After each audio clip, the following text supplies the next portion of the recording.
Hola, les saluda el pastor Luis Solano de Comunidad Cristiana El Reflejo en Llorente de Tibás.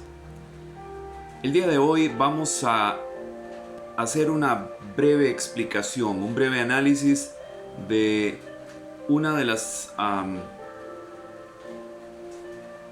perspectivas tal vez más difíciles de asimilar por parte de los seres humanos. La sujeción. ¿Qué es sujetarse? No estamos hablando en el sentido literal de la palabra agarrarse de algo y no soltarse, sino más bien estamos hablando en el sentido figurativo de lo que la sujeción implica. Los seres humanos, por naturaleza, tendemos a hacer actividades y a realizar acciones de manera independiente. Muchas veces nos es difícil estar sujetos bajo el dominio, la autoridad o la capacidad de otro individuo. Y esta es una de las cosas que precisamente provoca más problemas a nivel de relaciones, donde hay un principio de autoridad implicado. Pero exactamente, ¿qué es sujetarse? Tengo una definición que me gustaría compartir con ustedes. Sujetarse viene del latín subiectare, que es una forma intensiva de subicere, que quiere decir poner debajo. En el sentido estricto de la raíz latina de la palabra sujetar, implica someter a algo o a alguien bajo la fuerza, el dominio o el poder de otro elemento. Sin embargo, en un sentido más amplio de este concepto, tiene que ver con una acción cuyo objetivo es mantener la unión entre dos elementos mediante la subordinación de uno a la capacidad momentánea del otro. Esto no implica necesariamente una debilidad o incapacidad por parte del primero, del que se está sujetando, sino solo una posición ventajosa que le permite al sujetador sostener al sujetado bajo su protección, para evitar que al separarse, ya sea figurativo o literalmente, pueda resultar dañado o perjudicado. Entonces, si pensamos en un sentido literal, es poner bajo el dominio o la fuerza de otro. Pero si ampliamos el concepto, si lo vemos desde una perspectiva más filosófica, podríamos pensar que sujetar tiene un propósito positivo, que es precisamente el evitar que algo se desprenda, que algo se pierda, que algo se suelte y vaya a resultar perjudicado o dañado.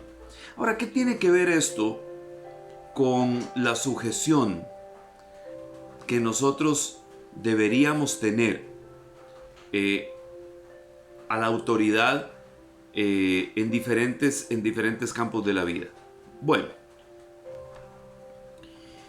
tenemos que entender como primer concepto, como primer punto a considerar, que toda autoridad, toda, proviene de Dios, quien es la autoridad máxima en el universo. Nadie está por encima de Dios. Nadie tiene más autoridad que Dios. Y el que establece precisamente la autoridad a nivel universal es Dios. Entonces, si es Dios la autoridad absoluta, si es Dios la autoridad máxima, entonces ¿cómo es que Dios transmite a nosotros los seres humanos? ¿Cómo es que Dios transmite a toda la creación esa autoridad?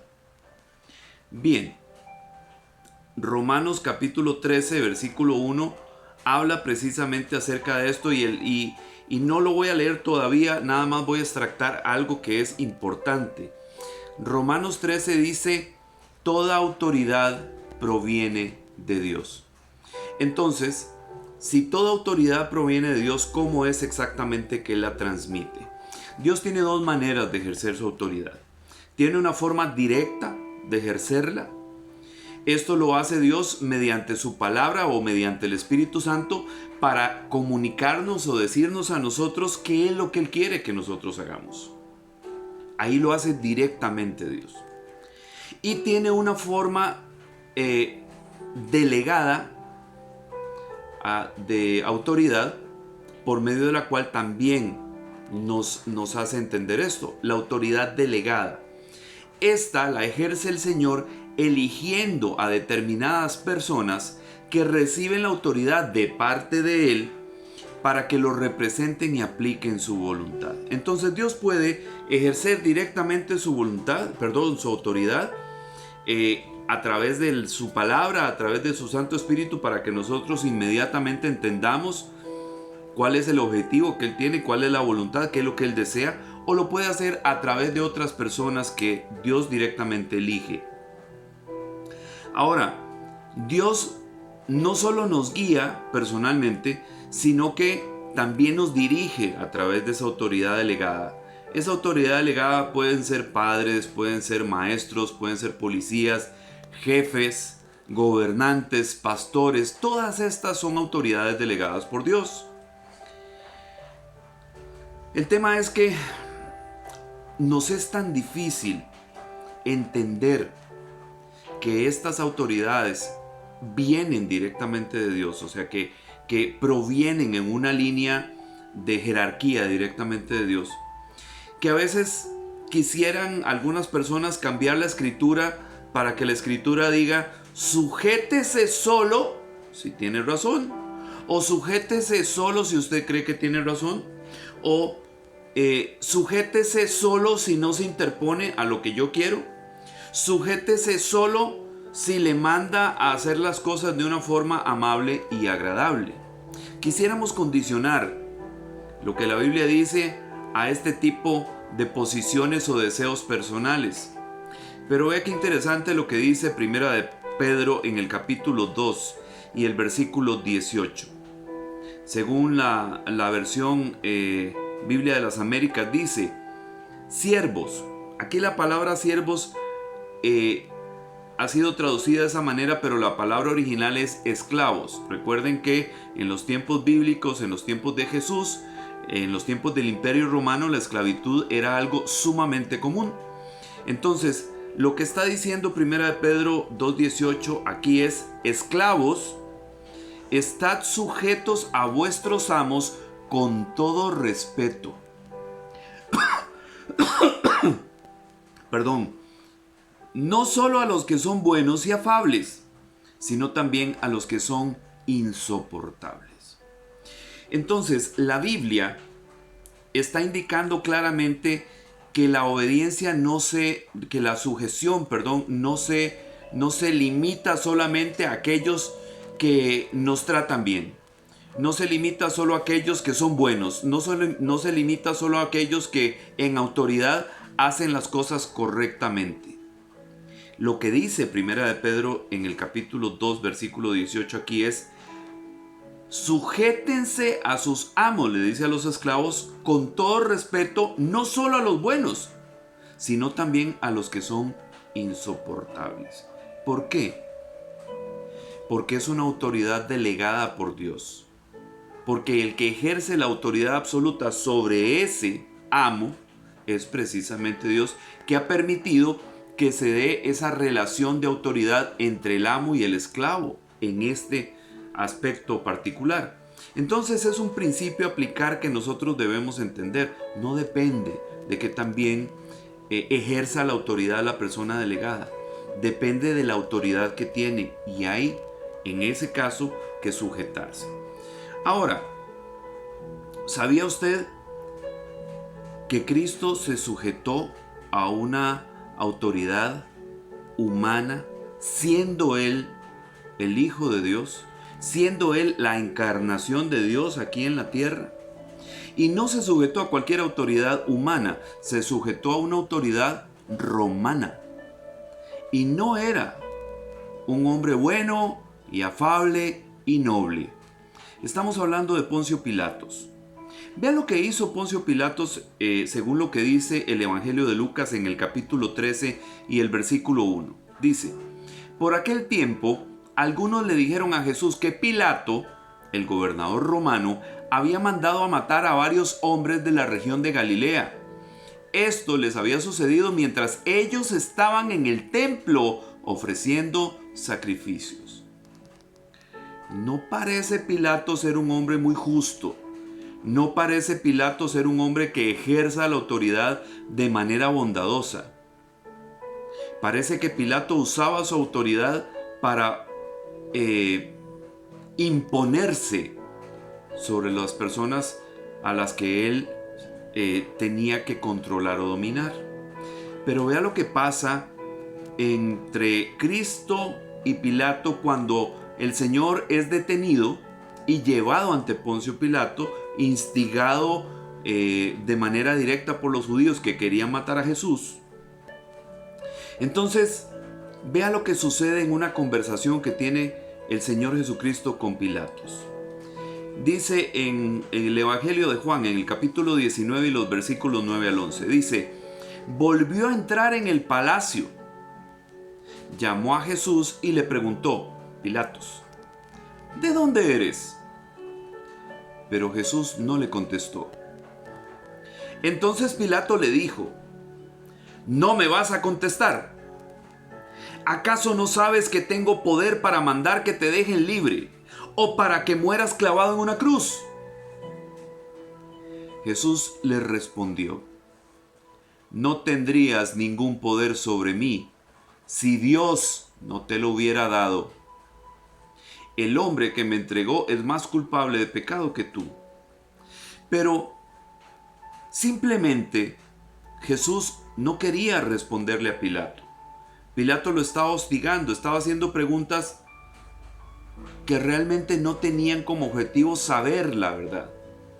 Pilato no estaba preguntando para saber, estaba preguntando única y exclusivamente para poner en una posición incómoda a Jesús, y Jesús decidió no contestar. Era su derecho. Entonces, como no contesta, Pilato inmediatamente lo reprende y le dice: usted no sabe quién soy yo. Usted no sabe que yo tengo el poder para que usted viva o muera en una cruz. Jesús le pudo haber dicho: ¿y usted no sabe quién soy yo?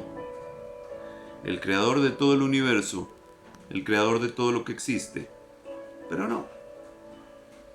Él le dijo: ese poder que dices tener sobre mí, no lo tendrías si Dios no te lo hubiera dado. Entonces, en ningún momento Jesús está cuestionando el poder o la autoridad que tiene Pilatos. De hecho, está reconociendo que Pilato tiene poder, que Pilato tiene autoridad. Pero también le está diciendo de dónde viene ese poder, de dónde viene esa autoridad.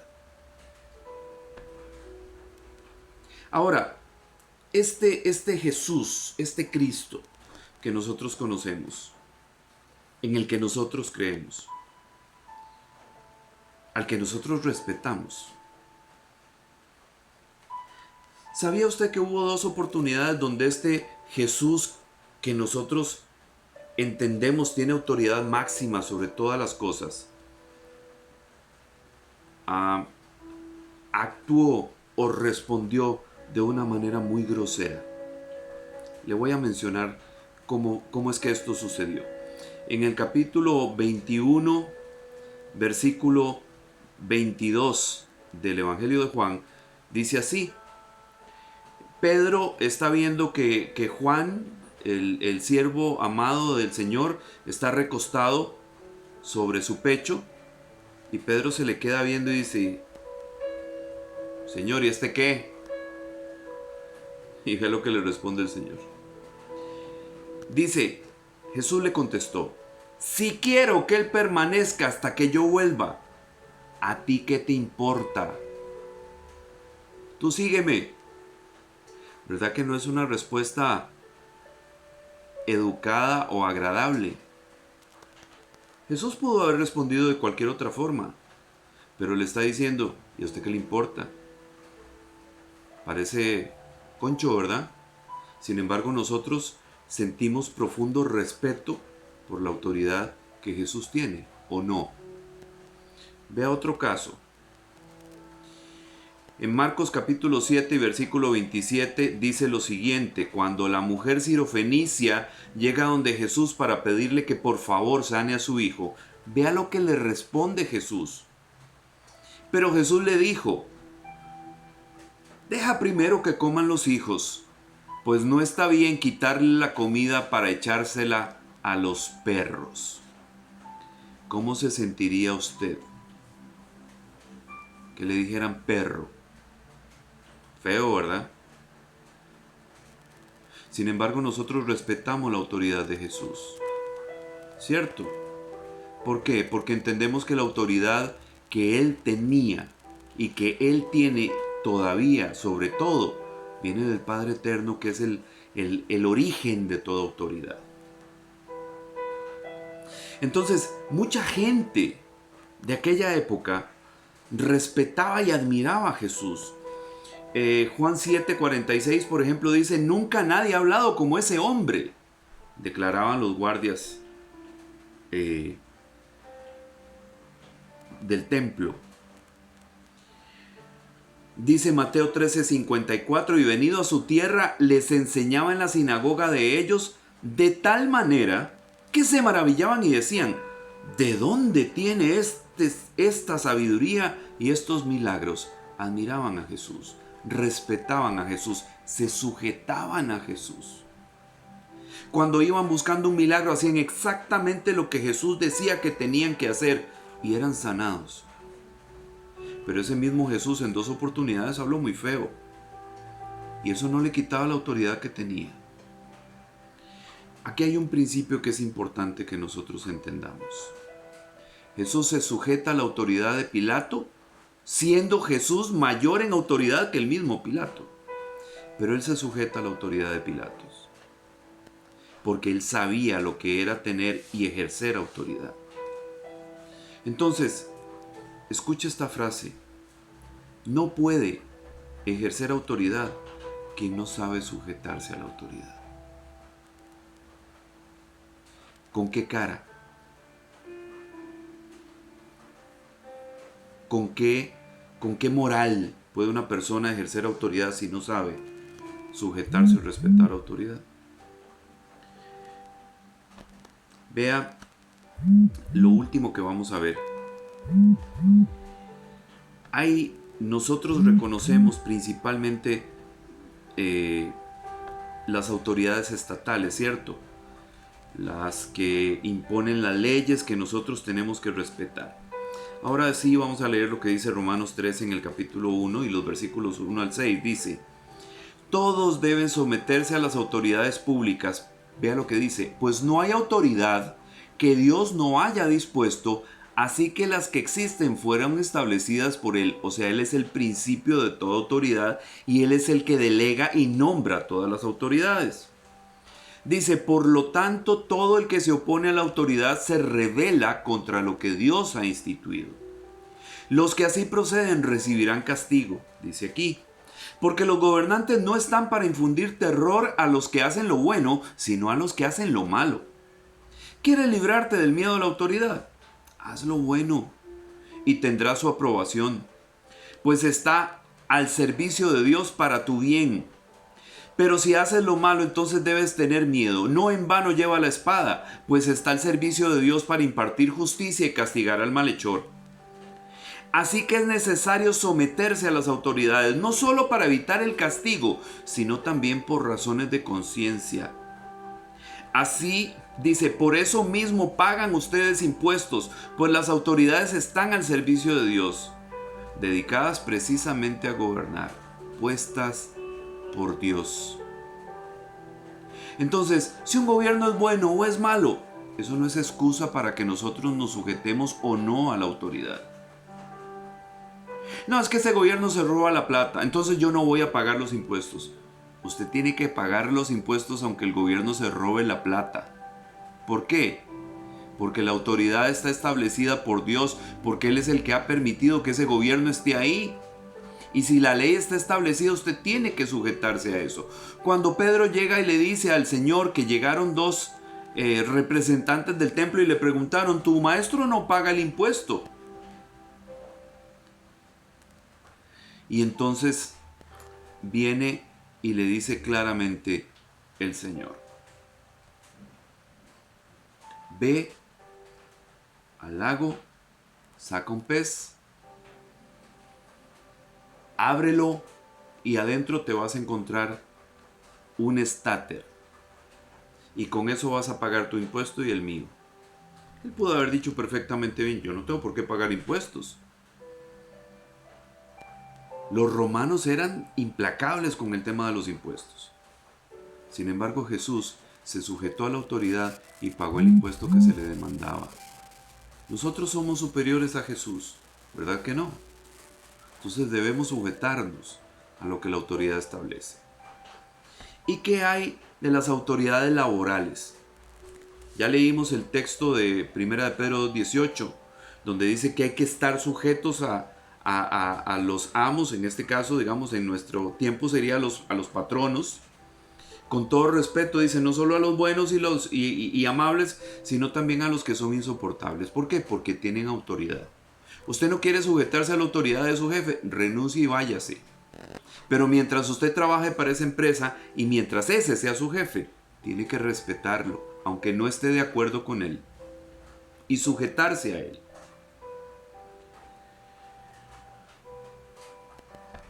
Y por último, sujetarse a las autoridades ministeriales. En la iglesia también hay autoridades. Vea lo que dice Juan 20, el Evangelio de Juan capítulo 20 y el versículo 23 dice: a quienes les perdonen sus pecados les serán perdonados, a quienes no se los perdonen no les serán perdonados. Ahora en Lucas 10:19 dice: sí, les he dado autoridad a ustedes para pisotear serpientes y escorpiones y vencer todo el poder del enemigo. Nada les podrá hacer daño. Jesús le da autoridad a sus discípulos para hacer cosas extraordinarias, y ellos podían hacer esas cosas porque Él los había autorizado. Ahora dice Efesios 4, versículos 7 y 11: pero a cada uno de nosotros, nos incluye a usted y a mí, se nos ha dado gracia en la medida en que Cristo ha repartido los dones. Dice el 11: Él mismo constituyó a unos apóstoles, a otros profetas, a otros evangelistas y a otros pastores y maestros. Estos son dones que Dios ha dado, y mediante esos dones Él autoriza el ejercicio de estos dones. Cada uno de estas personas que ejercen estos dones tienen autoridad de parte de Dios. Entonces, concluyendo, vea lo que dice Hebreos 13:17. Dice específicamente: obedezcan a sus pastores y sujétense a ellos, porque ellos velan por sus almas, como quienes han de dar cuenta. Permítanles que lo hagan con alegría y no quejándose, porque eso no sería provechoso para ustedes. La autoridad que Dios le da a uno de sus siervos es a todas luces una razón para respetarle, porque fue Dios quien le nombró y porque Dios es quien le autoriza. ¿Quién es usted o quién soy yo para decir: es que yo no le voy a hacer caso a este apóstol, yo no le voy a hacer caso a ese profeta, yo no le voy a hacer caso a ese pastor? ¿No será que usted se está metiendo en un problema con Dios por no hacer caso? Por no sujetarse a una autoridad que fue directamente Dios el que la estableció. Espero que este mensaje le haga meditar, le ayude a pensar en que cada vez que nosotros nos sujetamos a la autoridad, cualquiera que sea, estamos sujetándonos a la autoridad de Dios que Dios delegó en esa persona. Que Dios les bendiga y que este mensaje sea de utilidad y de bendición para usted.